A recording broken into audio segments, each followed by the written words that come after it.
Teresa Dufour, and welcome to Smart Retirement, sponsored by Johnson Brunetti. Joel Johnson is here to help us with all of our retirement questions. So, Joel, there's no wrong answer when it comes to your legacy goals, but how can we make sure that our final wishes are observed? Well, first of all, we start out with saying, what are those final issues? You know, what do we want our money to represent if we die and we have something left over? And most people do have something left over. It might just be a house, or it might be money or stocks or so on. What do we want that to do? Do we want to pass that to family, to churches, to charities, synagogues, whatever that might be?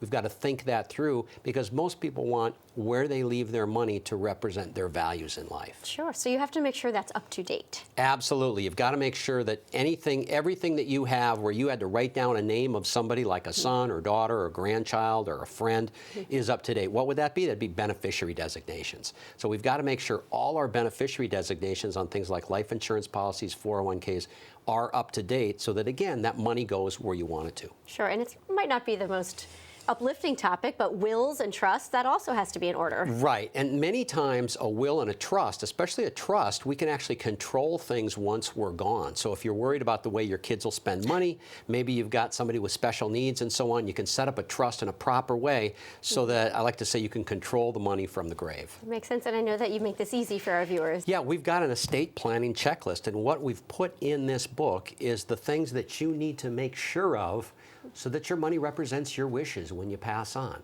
It's critical that you make sure that your money represents your values. Absolutely. It's so important to plan ahead. Joel, thank you for that. And if you'd like to request your copy online, head over to smartretirementwithjb.com. Again, that's smartretirementwithjb.com. Thanks for joining us, and we'll see you next week for Smart Retirement with Johnson Brunetti.